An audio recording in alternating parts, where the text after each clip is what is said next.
Big time fight coming up at the UFC 264 co-main event from Vegas. We have Gilbert Burns taking on Stephen Wonderboy Thompson. Both of these guys former title challengers.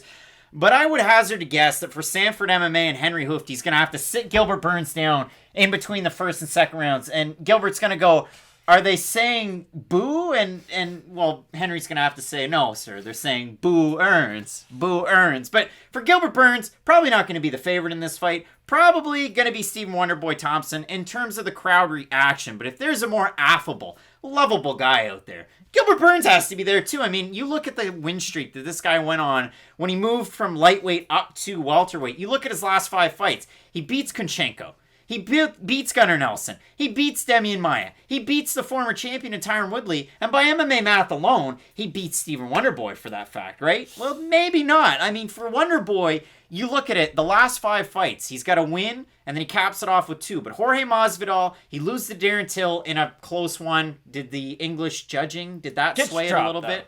He did get dropped. He gets knocked out by Pettis, and that was back in Nashville. Crazy to think that Anthony Pettis could knock anybody out these days. Apologies, Showtime. And then he beats Vicente Luque by decision, makes him look silly. And then he had a good fight against Jeff Neal, but he really did look good. I know he got a little cut up. His face wasn't the typical Wonderboy loveliness, but listen, he looked amazing in that fight. So, for Wonderboy, he was able to kind of reflip the script, especially at 38, coming off of those 2 losses to pick up 2 really big wins. For Gilbert Burns, now he has to kind of do the same thing. He really picked himself up when he came into this division, loses to Usman. He did have success in that fight until he didn't.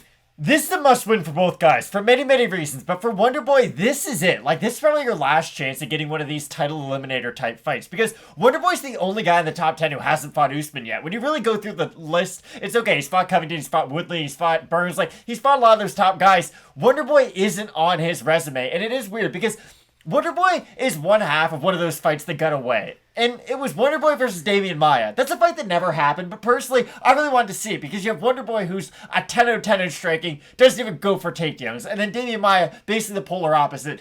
This is kind of that fight, though, and that's what makes it so exciting, especially for me as a fan to watch, because Wonderboy, he's got such great distance management, and that's the first thing you always have to bring up when you talk about Wonderboy. It's the footwork. It's not the karate. It is the footwork, because his evasiveness is almost an offensive tactic in its own right. Because something that people bring up a lot when they talk about Vasily Lomachenko is the fact that he has defensive pressure, to where he's always on you, but when you swing, you just swing at air. He can get out so well. That's exactly what Wonderboy did against Vicente Luque. And listen, you will not find someone waving that Vicente Luque flag more than me, but like, Wonderboy just beat him to the punch over and over and over again. And that was the first fight that I looked at after his last 2 losses. And I thought, wow, Wonderboy could be the champ depending on who they match him up with. And I do think this is one of those cases because for Gilbert Burns, the one thing that he has been improving on, especially since his move up to 170, has been his striking. We all knew how good his grappling was, and the thing that we were talking about for seemingly years up until he became like a championship quality fighter was that, hey, if this guy could just put it all together one day,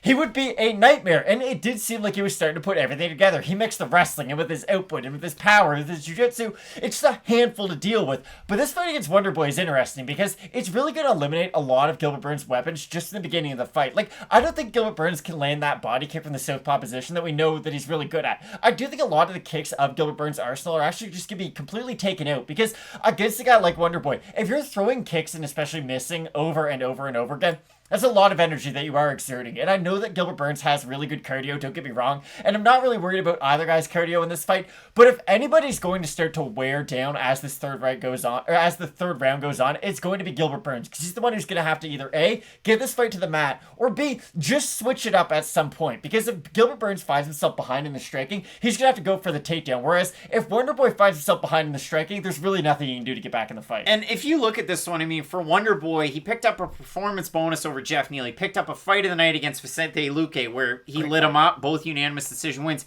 He hasn't been taken down since he fought Tyron Woodley back in 2017. So it's absolutely insane to think about that. He has very, very good takedown defense, so 78% over his career, which has lasted since he fought Dan Stickgen way back at UFC 143, Diaz versus Condit in February of 2012. knockout of the night bonus there. He's got performance, fight of the night. He has so many bonuses. And for Gilbert Burns, again, a very, very special fighter. Obviously coming off his title shot where he took on Usman. He rocked him there on the feet at one point. He gets dropped a couple of times. It was kind of a tough one to watch. But before that fight, performance bonus when he beat Tyron Woodley by decision. Performance bonus when he knocked out Demian Maia. He also had performance bonuses over Alex Oliveira and Christos Zhalgas back at 155 pounds. He went on a weird stretch, and we talked about it. A lot of it weight cut related, the issues that he did have, but also bringing together his complete game. You can see it from the splits. Obviously, Wonderboy, a much better striker than Burns, but Burns is improving the striking, and Burns, the much more adept at trying to get the fight to the mat. So the real question is, can Burns strike to get the fight to the mat? That's going to be a big key. He seems confident in his ability to, and this does worry me. Like, remember, I forget who it was, Paul Craig in his last fight when he fought Jamal Hill. Jamal Hill said, hey, he's good at grappling, but I've got a bunch of coaches over there who are really good at grappling too. And I've been with them for a long time. Gilbert Burns is kind of saying that with his striking right now, and it does worry me a little bit. Because if there's any knock against the overall game of Gilbert Burns, is his durability. He's not the most durable guy in the world. If Gilbert Burns had the durability of Justin Gaethje, he'd probably never lose an MMA fight. Because at some point, there is going to be a weakness in your game. And if we have seen any, it is the fact that if you can clip Burns clean, he will go down. And I do agree with you that a lot of that at 155 might have been weight cut related. But I do think that there's a bit of a sample size to this point where at 170, he does struggle to eat clean shots. And against a guy like Wonderboy, like, Wonderboy drop Vicente Luque. I know that might not sound like a big deal, but that's a big deal. Like, Luque's got one of the best chins in the UFC, and the fact that Wonderboy was able to not only drop him, but evade his shots and then make him pay for it, which is a really impressive performance from Wonderboy. And again, I do think this fight is one of those stylistic mismatches where Gilbert Burns might be confident in his striking, but I really do see this as the grappler taking on the striker. I think if Gilbert Burns could get this fight to the ground, and this is what I should say, as much as I've given Wonderboy credit for his striking, if Gilbert Burns gets this fight to the mat, and I know it's hard to get Wonderboy down, but if he takes him down one time, he'll probably submit him. Like, that is the night and day difference these guys have in their styles, where the advantage that Wonderboy has on the feet is almost dwarfed by the advantage that Burns has on the mat, because we've seen Burns out-grapple guys who are collegiate wrestlers, who are black belts in jiu-jitsu, guys who have much better grappling credentials than Wonderboy has, and he's passed with flying colors. So for me, it does come down to, do I think Burns can get the takedown? Personally, I don't think he can. I actually do think Gilbert Burns is going to find himself striking with Wonderboy throughout the majority of this fight, and the power of Burns may be able to be the equalizer in some exchanges. Maybe there's an exchange where Wonderboy lands 3 shots, but Burns lands one big one, and you're like, oh, is Wonderboy hurt?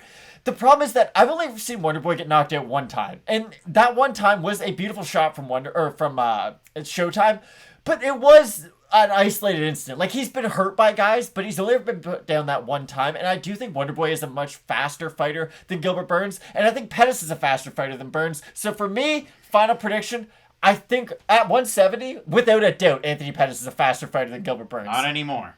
At 170, he is a faster fighter than Gilbert Burns when he fought Wonderboy, without a doubt.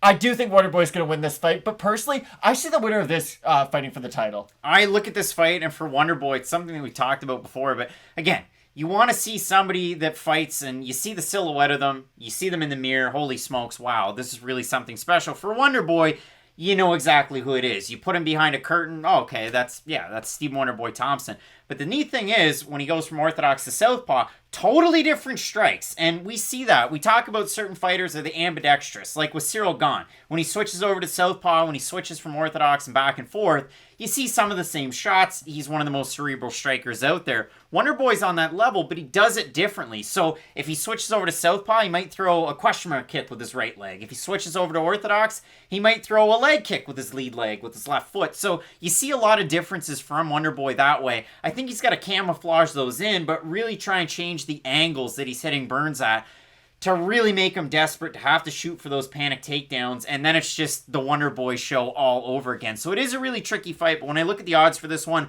Wonderboy opened a plus 135. The line dropped automatically and reset itself. He's a minus 165 favorite right now. For Burns, the opposite, open to minus 155. He's a plus 133. And if we head on over to Tapology, you have 1,548 total votes, 73% Thompson, 75% by decision for the 27% that have Burns.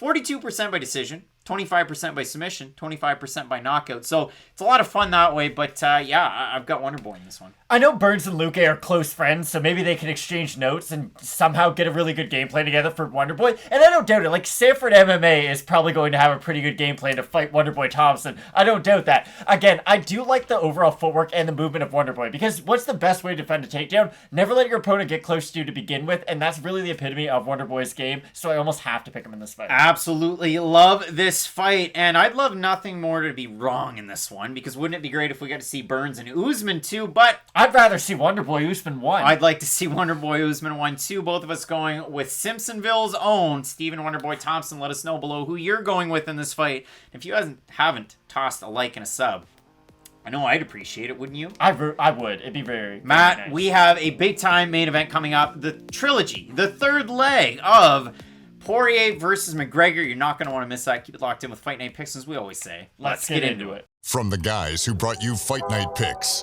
and for a short time, hitting above the Mendoza line, comes the Alen brothers' next project. Let's tear the cover off and join in 15-minute card breaks.